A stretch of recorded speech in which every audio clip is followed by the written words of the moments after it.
Bro Varanasi నుంచి నా glimpse release అయింది, టైటిల్ కూడా కన్ఫర్మ్ చేసేసారు, మహేష్ బాబు గారు లుక్ వచ్చేసింది, ఎలా అనిపించింది ఆ గ్లిమ్స్? అన్న అసలు ఎవరైనా గ్లిమ్స్ అంటే 1 నిమిషం 2 నిమిషం 3 నిమిషాలు మైండ్ ఏందన్న అసలు ఆ లుక్ ఏంది అసలు ఒక్కొక్క సీన్ అన్న. అసలు మా మహేష్ బాబు గారు సూపర్ స్టార్. అసలు నాకు అనిపించింది అన్న, ఈ హీరో ఆ హీరో కాదు, super star megastar power star కాదు, సూపర్ స్టార్. ఇద్దిరా మాకు కావాల్సింది, ఇద్దిరా.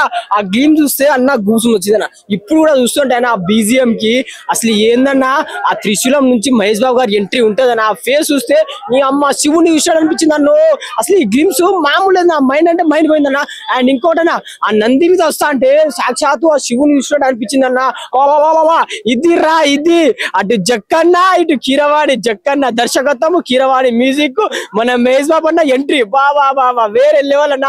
10 సంవత్సరాలు గానీ మాకైతే మా జక్కన్న ఎలా తీయాలో అలా తీయండి సార్ అన్న. నాకు ఏదంటే త్రిశూలం నుంచి ఎంట్రీ సార్ అన్న, అలా ఉరుక్కుంటూ వస్తా అంటే చాలా మంది ఉరికినా, బాలేబాబు ఉరికిండు, చాలా మంది గెటప్ ఇస్తున్నా, ఎవరికి షెట్ కాలే. ఒకే ఒక్కడు సూపర్ స్టార్. అది ఆ రేంజ్ కి తగ్గట్టు నాకు అనిపించింది. అండ్ నంది మీద వస్తా అంటే అసలు అబ్బో బాబా, అసలు మహేష్ బాబు గారిని ఎప్పుడు చూడలేనా. ఇన్ని సినిమాలు తీసినామన్నా, ఇది మాత్రం ఒక డ్రీమ్ ప్రాజెక్టు. మా ఫ్యాన్స్ కి పండగ అనిపించచ్చు. అండ్ ఆ కీరవాణి గారు నిన్న ఏం డైలాగులు అన్నా, అసలు అద్దె కిరాయి తీసుకున్నాం, రెంట్కి చెయ్యం, ప్రొడ్యూసర్ హ్యాపీ. 2027 గృహ ప్రవేశం చేస్తున్నాం అంటే సినిమా రిలీజ్ అప్పుడు చూడాలన్నా 100 కోట్లు 200 కోట్లు కాదన్నా, 5,000 కోట్లు సినిమాకి రాకపోతే నేను గుండు తీసుకుంటానా. అంత హైప్ ఉందన్న. అసలు మహేష్ బాబు గారి లుక్ అవ్వా ఏ సినిమాలో చూడలేనా. అండ్ ఆయన ఎంట్రీ నిన్న కాస్ట్యూము, అసలు ఆయన ఒక్కొక్క ఎంట్రీ మాత్రం వేరే లెవెల్. జక్కన్న మేమైతే సినిమా కోసం వెయిటింగ్. ట్రోలింగ్ చేసేవాళ్ళు ఇంతనే వేసుకోండి అబ్బాయి, వచ్చిండు సూపర్ స్టార్ వచ్చిండు. గుంటూరు కారంకి చాలా మంది ట్రోలింగ్ చేసిండు, అందరికి దింపుతాడు రాడ్డు. ఈ సినిమాతో చూసుకోండి, జై సూపర్ స్టార్ నా. మళ్ళా అన్నది రాముడు క్యారెక్టర్ అన్న. అసలు వారణాసి ఆ టైటిల్ తోనే ఒక గూస్బంప్ ఉందన్న. వారణాసి రాముడు క్యారెక్టర్ అంటే మళ్ళీ మహేష్ బాబు గారిని అంటే మనం ఎప్పుడు ఇంత హైప్ చూడలేనా. అసలు అది తీస్తాను 3 మినిట్స్ ఏందన్న. అది అసలు గ్లిమ్స్ 3 మినిట్స్ అంటే ఏంది, అసలు ఆ లుక్ ఏంది, ఆ మహేష్ బాబు గారి స్టైల్ ఏంది. నాకైతే అన్న ఇది పక్కా 5,000 కోట్లు ఫిక్స్ అన్న. అండ్ ప్రొడ్యూసర్ గారు మేమైతే వెయిటింగ్ సినిమా కోసం. చెక్కన్న అసలు ఆ ప్లానింగే వేరన్న. అసలు ఒక్కొక్క నిన్న అసలు ఏ ఈవెంట్ లో ప్రీలీజ్ ఈవెంట్ లో ఇలాంటి చేయరు కానీ, గ్లిమ్స్ ఈవెంట్ లో ఆయన లుక్ గానీ ఆయన రావడం గానీ వేరే లెవెల్ అనిపించింది. సినిమా కోసం వెయిటింగ్ అన్న.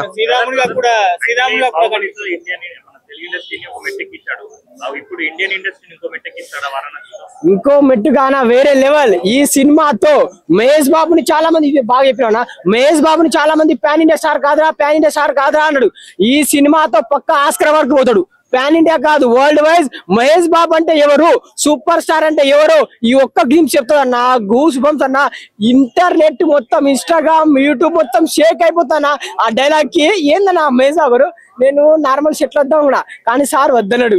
చెప్పులు వేసుకుని వద్దాం కూడా సార్ వద్దన్నాడు. షర్ట్ వేసుకుని లూజ్ షర్ట్ వేసుకుందాం వద్దన్నాడు. ఈ గెటప్ ఇప్పించాడు, బట్టలు ఇప్పి ఇంకా షర్ట్ ఇప్పాడు. అరే అన్న కామెడీ టైమింగ్ ఏందన్న. అసలు మహేష్ బాబు గారిని మొత్తం మార్చేసిండన్న. జక్కన్న ఏ డైరెక్టర్ మారవేడి జక్కన్న మహేష్ బాబు మొత్తం మార్చేసిండన్న.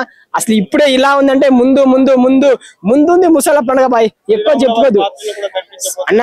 పక్కా శ్రీరాముల పాత్రలో ఇప్పుడు మనం మహేష్ బాబు చూసబోతున్నాం. చాలా మంది ట్రోలింగ్లు చాలా మంది తీసిన అన్న. ఈ సినిమాతో పక్కా రాముని చూస్తామన్నా, అంతే ఒకటే మాట. భయ్యా గ్లిమ్స్ చూడగానే మామూలుగా లేదు భయ్యా, మైండ్ బ్లోయింగ్ భయ్యా.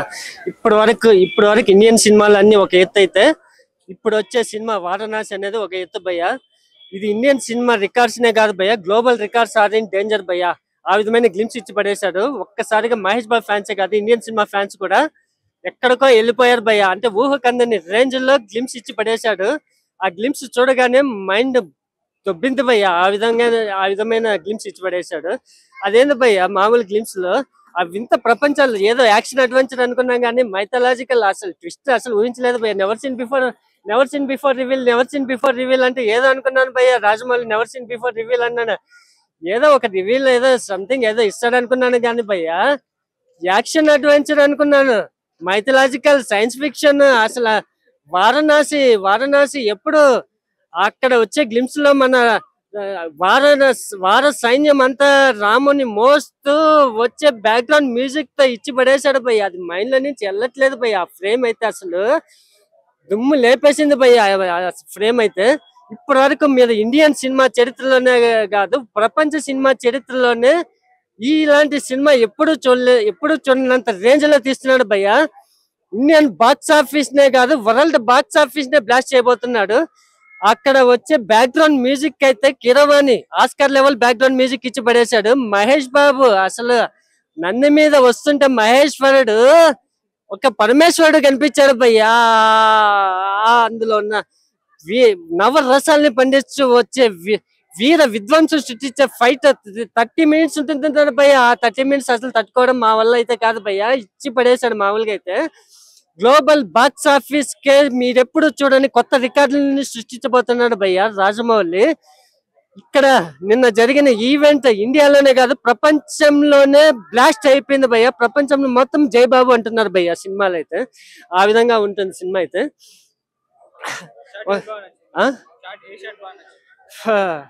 వారణాసి సైన్యం అంతా రాముని మోస్తూ వచ్చే బ్యాక్గ్రౌండ్ మ్యూజిక్ తో వస్తుంది కదా భయ్య. ఆ షాట్ అయితే అసలు మైండ్ లో నుంచి వెళ్ళట్లేదు భయ్య. ఇప్పటి వరకు వచ్చిన అప్డేట్స్ అన్ని ఒక ఎత్తు అయితే, ఆ అప్డేట్స్ మరో ఎత్తు అయితే, మన రాజమౌళి ట్విస్ట్ ఇచ్చాడు భయ్య. మామూలు ట్విస్ట్ కాదు.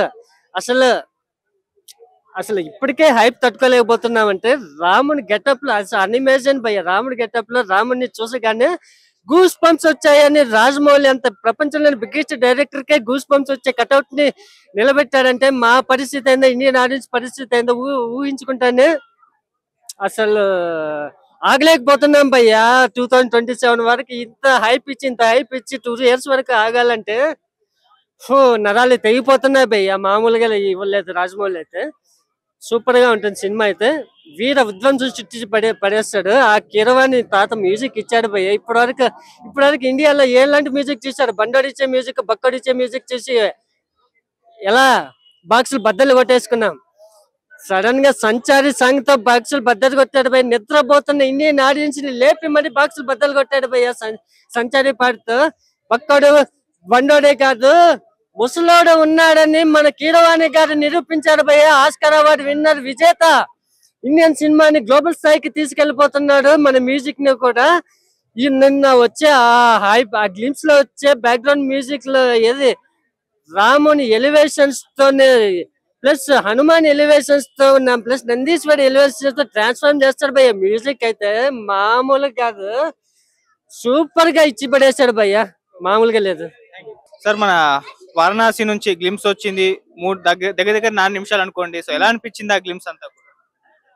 నిజంగా ప్రపంచ సినీ చరిత్రలో ఒక సువర్ణాధ్యాయంగా కనపడుతుంది అది చూస్తుంటే. ఎందుకంటే చాలా మంది పెద్ద హాలీవుడ్ స్టార్స్ కూడా చేశారు, చాలా పెద్ద సినిమాలు చేశారు.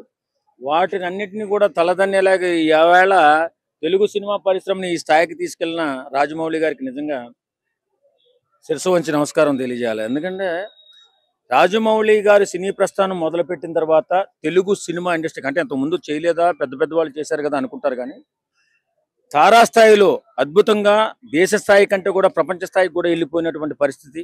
ఇంత గొప్ప పేరు ప్రతిష్టలు తీసుకొచ్చినటువంటి రాజమౌళి గారు నిజంగా ధన్యుడు. ఏమండి సత్య గారు? నిజంగా చాలా ఒక హిందూగా తెలుగువాడిగా చాలా గర్వంగా ఉంది. పాన్ వరల్డ్ రేంజ్ లో ఇంతకుముందు పాన్ వరల్డ్ డైరెక్టర్ అంటే టైటానిక్ డైరెక్టర్ జేమ్స్ కెమెరాను, లేకపోతే జురాసిక్ పార్క్ డైరెక్టర్ స్పీల్ బర్గ్ వాళ్ళనే తలుచుకున్నారు. ఇప్పుడు ఈయన కూడా వాళ్ళ సరస్సు చేరుకోవడం చాలా సంతోషం. ఆయన ఏమి శ్రీరాముని గాని ఆంజనేయ స్వామిని గాని తిట్టలేదు. ఏదో క్షణికావేశంలో ఏంటి దేవుడు అనేవాడు ఉన్నాడా, ఉంటే ఎందుకు ఇలా లేట్ అవుతుంది, ఇది టెక్నికల్ ప్రాబ్లమ్స్ ఎందుకు వస్తాయని అన్నారు. ఆ ప్లేస్ లో నేను కూడా అంటాను, నిజంగా ఆయనకి శ్రీరాముడి మీద భక్తి లేకపోతే, ఆంజనేయ స్వామి మీద భక్తి లేకపోతే ఈ సినిమా భక్తి కథా చిత్రం ఎందుకు తీస్తాడు 1000 కోట్లు పెట్టి అని నేను అడుగుతున్నాను. జనాలకి ఏదంటే ఏదో ఒక చిన్న పొరపాటు జరిగితే ఇక దానికే మసిపూసి మారేడుగా చేయాలని అది అలవాటు అయిపోయింది. చాలా తప్పు. అది మనం అందరం గౌరవించాలి. ఎందుకంటే ఇండియన్ తెలుగుకే కాదండి, ఇండియన్ సినిమాకే ఫస్ట్ ఆస్కార్ అవార్డు తీసుకొచ్చింది ఎవరు? Golden globe award. ఇంతకుముందు హిందీ సినిమాలకు కూడా రాలేదు. చాలా మంది ఏఆర్ రెహమాన్ తెచ్చారంటే అది మన తెలుగు సినిమా కాదు, బ్రిటిష్ మూవీ అది. ఓకే, బ్రిటిష్ మూవీలకి అందరికి వచ్చే గానీ మన ఇండియన్ సినిమాకి ఫస్ట్ టైం తీసుకొచ్చింది Oscar award, golden globe award మన రాజమౌళి గారు. రాజమౌళి అంటే ఇప్పుడు బాలీవుడ్ జడుస్తుంది, ఈ రోజు మనకి అసూయ కలుగుతుంది. అదే నాకు అర్థం కాదు. ఈ రోజు బాలీవుడ్ చిత్రాలు తెలుగు సినిమా రిలీజ్ అవుతుందంటే బాలీవుడ్ నిర్మాతలు కానీ డైరెక్టర్లు కానీ ఆలోచిస్తున్నారు, మన సినిమా రిలీజ్ చేస్తే ఆ సినిమాతో పోటీ పడగలుగుతామా, అని భయపడుతున్న స్థాయికి మన సినిమా ఇండస్ట్రీ ఎదిగింది. తెలుగు సినిమా ఇండస్ట్రీ చాలా గొప్ప పరిణామం ఇది. అదే కాకుండా ఇవాళ ప్రపంచ స్థాయిలో పోటీ పడుతూ ఇవాళ రాజమౌళి గారు ప్రపంచ స్థాయికి వెళ్ళిపోయారు. హాలీవుడ్ కూడా తుల్లిపడేలాగా ఉంది ఇవాళ మన cinema industry, Telugu cinema industry. నిజంగా చాలా గొప్ప పరిణామం ఉండేది. ఈ సినిమా సెన్సేషనల్ హిట్ కావాలని, అలాగే ఈ మధ్యకాలంలో మన తెలుగు వాళ్ళు సాధించినటువంటి విజయాలు అన్నీ కాదు, అందులో పరంపరగానే ఈ సినిమా కూడా ఉంటుందని ఖచ్చితంగా మన దర్శకులు ఉన్నత స్థాయిలోకి ఎదగడం మూల కారణం కూడా రాజమౌళి గారు. ఎందుకంటే సుకుమార్ గారిని అన్నాడట మన పుష్ప సినిమా అప్పుడు, కాదు ఇలా కాదు మన సినిమాలు రిలీజ్ చేసేది బాలీవుడ్ స్థాయిలో, హాలీవుడ్ స్థాయిలో మన సినిమాలు రిలీజ్ చేసే శక్తి ఉంది మన దగ్గర, కాబట్టి ఆ సినిమా రిలీజ్ అంటే 2000 కోట్లు వసూలు చేయడం అంతే తెలుగు సినిమా చరిత్రలో కానీ బాలీవుడ్ చరిత్రలో కానీ ఇంతవరకు లేదు. కాబట్టి ఈవేళ మహేష్ బాబు గారి సినిమా, అందులోనే ఒక చక్కటి మనస్తత్వంతో పాటు మంచి అందగాడు, అజాత శత్రువు పుష్ప కోసం మాట్లాడారు కాబట్టి అన్నయ్య నూకరాజు గారు, ఈయన కూడా తెలంగాణ ఫిలిం లో మంచి పొజిషన్ ఉన్నారు. మన 100 ఏళ్ల చరిత్ర ఉంది మన టాలీవుడ్ కి. 100 ఏళ్ల చరిత్రలో ఏ ఒక్క హీరో కూడా బెస్ట్ యాక్టర్ గా నేషనల్ అవార్డు తీసుకురాలేదు. కానీ సుకుమార్ గారి డైరెక్షన్ లో అల్లు అర్జున్ గారు తీసుకొచ్చారు. చాలా సంతోషం. తెలుగు సినిమా అయితే ఇప్పుడైతే మాత్రం 3 పువ్వులు 6 కాయలుగా ఉంది. ఇలాగే కొనసాగాలని నేనైతే కోరుకుంటున్నాను. మన మహేష్ బాబు గారు వారణాసి సినిమా నుంచి గ్లిమ్స్ నిన్న రిలీజ్ చేశారు. మహేష్ బాబు గారు లుక్స్ రిలీజ్ చేశారు. ఎలా అనిపించింది? వండర్స్ అన్న, నిజంగా అసలు ఆ గ్లిమ్స్ నేను కనీసం 20 సార్లు చూసాను అన్న. ఫస్ట్ మహేష్ బాబు గారి లుక్ వచ్చింది, నాకు డిసప్పాయింట్ అయ్యాను నేను. ఎందుకంటే ఆయన కనపడలే నాకు. ఆ మహేష్ బాబు గారు ఏంది ఇంత సింపుల్ దానికి ఇంత పెద్ద ప్లాన్ వేశారు రామోజీ ఫిల్మ్ సిటీ అనుకున్నా. తర్వాత ఒక 3 నిమిషాలు వీడియో వచ్చింది అన్న, అప్పుడు అర్థమైంది రాజమౌళి గారు ఇది కదా రాజమౌళి గారి స్థాయి అనేసి. ఆ విజువల్స్ ఎంత బాగున్నాయని. అసలు హనుమంతుడు షాట్ అయితే హనుమంతుని తోక మీద ఒక రథం పోతా ఉంటది. ఎక్కడైనా చూసామా అసలు మనం? ఓల్డ్ సినిమాలో అలాంటి షాట్ చూసామన్న. అందుకే రాజమౌళి గారు అంటారు ఆయన డ్రీమ్ ప్రాజెక్ట్ మహాభారతము. నిజంగా దీంతో ఆయన చేసేస్తారేమో నాకు తెలిసి. ఇంకొక షాట్ ఉంది అసలు, మొత్తం హనుమంతులు నిలబడ్డారు, దాని మీద మహేష్ బాబు గారు రాముని గెటప్ లో బాణం వేస్తున్నారు. వా, ఆ విజువల్స్ చూస్తా అంటే రేపు నిజంగా IMAX 3D లో చూస్తా ఉంటే ఇది కదరా సినిమా చరిత్ర అనిపించేలా అనిపించింది అన్న. నిజంగా రాజమౌళి గారు గ్రేట్ అన్న. ఆయనకి భారతరత్న ఇచ్చినా తప్పులేదన్న. అంటే బేసిక్ గా స్పోర్ట్స్ మ్యాన్లకి ఏదైనా సాధిస్తే ఇస్తారు భారతరత్న, సినిమా వాళ్ళకి ఇవ్వరు. బట్ ఆయన సాధించిన దానికి ఆయనకి ఇవ్వచ్చు అన్న. మన చరిత్రను చెప్తున్నారు. ఈ స్పైడర్ మ్యాన్, అవతారు, బొక్క, బోషా అన్న దానికన్నా మన చరిత్ర, మన సూపర్ హీరోస్, మన హనుమంతుడు, మన రాముడు చాలా బాగా చూపిస్తున్నారు. అసలు వీటి మీద ఎంత ఖర్చు పెట్టినా కూడా మన పిల్లలు కూడా పనికొస్తుంది కదా.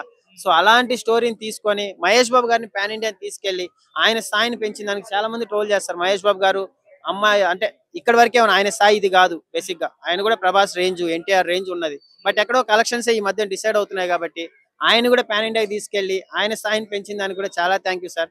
జీరోలో ఉన్న హీరోలు అందరినీ మీరు హీరోలు చేస్తున్నారు. అలాగే మా పవన్ అన్నను కూడా చేస్తే చాలా హ్యాపీగా ఉంటుంది. ఎందుకంటే వీళ్ళకి ఏమాత్రం తక్కువ కాదు మా పవన్ అన్న. ఎలాగైనా ఒక్క ప్రాజెక్ట్ ఇవ్వండి మా పవన్ అన్నకి, దీంతో మేము కూడా పాన్ ఇండియాకి వెళ్ళిపోతాం. ఎందుకంటే ఓజీతో మేము 300 కోట్లు పెట్టాం కదా. సో నెక్స్ట్ రాజమౌళి గారు మా పవన్ అన్న తెచ్చిస్తే చాలా బాగుంటది. ఈ గ్లిమ్సీ పరంగా అసలు గ్లిమ్సీకే ఇంత హైప్ ఇచ్చాడు. ఏం తీస్తాం అనుకుంటున్నారు అసలు? దాంట్లో అన్ని ఉన్నాయి. మన టైం ట్రావెలర్ ఉంది, సైన్స్ ఉంది, ఫస్ట్ ఐస్ క్యూబ్స్ చూపించాడు, టైటానిక్ చూపించాడు, తర్వాత జంతువులను చూపించాడు. ఆ విజువల్స్ అసలు ఏం టేకింగ్ అన్న. నేను అవతార్ చూశాను కానీ, టైటానిక్ చూశాను కానీ, ఈ రేంజ్ విజువల్స్ నేను ఇంకెక్కడా చూడలేదు నిజంగా. అసలు ఆ ప్రియాంక చోప్రా పైనుంచి పడిపోయే షాట్ కానీ చాలా షార్ట్స్ ఉన్నాయి. ఒక గ్లిమ్సీ అని చెప్పేసి 3 నిమిషాలు వదిలాడన్న. రేపు ట్రైలర్, సాంగ్స్, అసలు శృతి హాసన్ పాడిన సాంగ్ కూడా ఎంత గొత్తు గించుకుని, శృతి హాసన్ లో అంత టాలెంట్ ఉందా అనిపించింది. ఆమెను బేసిక్ గా ట్రోల్ చేస్తా ఉంటారు ఆమె వాయిస్ బాగాలేదని, అలాంటిది ఆమెను కూడా మట్టిలో మాణిక్యం అన్నట్టు ఆమెను కూడా తీసుకొచ్చాడు రాజమౌళి గారు. అది అంటే ఇదేమో విజువల్స్ పరంగా చాలా గ్రాండియర్ గా ఉంది. బట్ మహేష్ బాబు గారు షాట్ ఏదో పులి గాని, సింహం గాని, ఇంకేదైనా కొంచెం వైలెంట్ గా పెట్టుంటే బాగుండేమో అనిపించింది. బట్ ఆ సిచ్యువేషన్ ఇదే హైలైట్ చేస్తున్నాడు.